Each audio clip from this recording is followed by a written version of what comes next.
దేశంలో ప్రస్తుతం తీవ్ర చర్చనీయాంశంగా మారిన అంశం ఇథనాల్ కలిపిన పెట్రోల్. ముఖ్యంగా 20% ఇథనాల్తో కూడిన E20 పెట్రోల్ రాకతో సామాన్యులు, వాహనదారులు తీవ్ర ఇబ్బందులు ఎదుర్కొంటున్నారు. ఆటో కంపెనీలు కూడా కేంద్ర ప్రభుత్వానికి ఈ ఇబ్బందులపై అలర్ట్ చేశాయి. ఈ విధానం వల్ల ఎవరికి మేలు జరుగుతోంది, ఎవరిపై భారం పడుతోంది అనే ప్రశ్న ఇప్పుడు రాజకీయంగా, ఆర్థికంగా కూడా ప్రాధాన్యత సంతరించుకుంది. ముందుగా వాహనదారుల గురించి చూద్దాం. E20 పెట్రోల్ వల్ల నేరుగా నష్టపోతున్నటువంటి వారు వాహనదారులే. ఇథనాల్లో ఉండే కెలోరిఫిక్ విలువ సాధారణ పెట్రోల్ కంటే సుమారు 36% తక్కువ.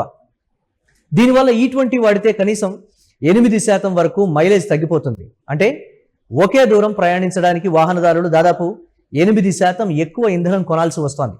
ఖర్చు కూడా అదే స్థాయిలో పెరుగుతోంది.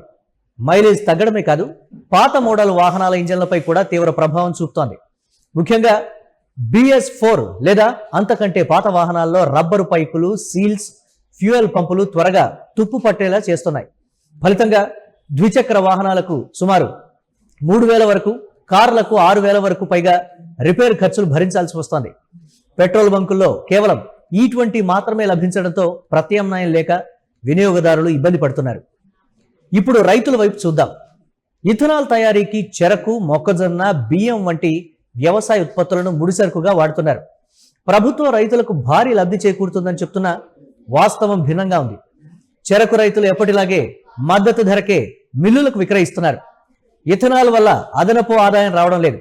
మొక్కజొన్నను డిస్టిలర్లకు విక్రయిస్తున్న మార్కెట్ ధరలు రైతులకు ఆశించిన స్థాయిలో మేలు చేయడం లేదు.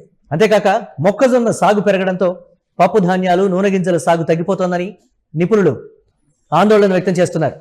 ఫలితంగా వీటిని విదేశాల నుంచి దిగుమతి చేసుకోవాల్సి వస్తోంది.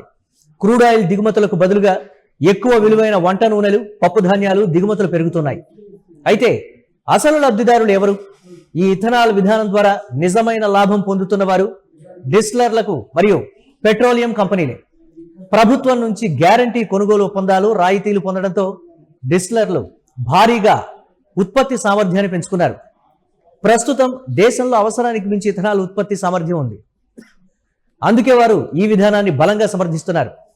ముడి సరుకు సరిపోకపోతే విదేశాల నుంచి మొక్కజొన్న, ఇథనాల్ దిగుమతి చేసుకోవాల్సి వస్తుంది. అంటే మళ్ళీ డాలర్లు ఖర్చు అవుతున్నాయి. క్రూడ్ దిగుమతుల స్థానంలో ఆహార దిగుమతులు పెరుగుతున్నాయన్నమాట. పర్యావరణ పరంగా ఇథనాల్ ఉద్గారాలను తగ్గిస్తుందనే వాదన ఉన్న ఆహార భద్రత, నీటి వనరుల వినియోగం, వాహనాల నిర్వహణ వంటి అనేక ప్రతికూల ప్రభావాలున్నాయి. ప్రపంచవ్యాప్తంగా చైనా సహా అభివృద్ధి చెందిన దేశాలు ఎలక్ట్రిక్ వెహికల్స్ వైపు వేగంగా అడుగులు వేస్తున్నాయి. భారతదేశంలో కూడా ఈవీల వాడకం పెరుగుతోంది. దీర్ఘకాలిక ప్రయోజనాల కోసం దేశ భవిష్యత్తుకు అవసరమైన సాంకేతికతలపై దృష్టి పెట్టాల్సిన అవసరం ఎంతైనా ఉంది. ఇథనాల్ పేరుతో క్రూడ్ దిగుమతులు తగ్గినట్లు కనిపించినా వాటి స్థానంలో వంట నూనెలు, పప్పు దినుసులు, మొక్కజొన్న దిగుమతులు పెరుగుతున్నాయి. మోదీ ప్రభుత్వం చెబుతున్న దిగుమతి భారం తగ్గుతుందన్నది ఊహాజనితమైనటువంటి కల్పన అని తేలిపోయింది. నిజానికి ఇథనాల్ తయారు చేస్తున్న కంపెనీలు, ఆయిల్ రిఫైనింగ్ కంపెనీలు, అలాగే వాహన రిపేర్లు పెరగడంతో ఆటో స్పేర్స్ కంపెనీలు E20 పెట్రోల్ వల్ల లాభపడుతున్నాయి. ఫైనల్గా వాహనదారులు నష్టపోతుంటే డిస్టిలర్లు, పెట్రోలియం కంపెనీలు లాభపడుతున్నాయి.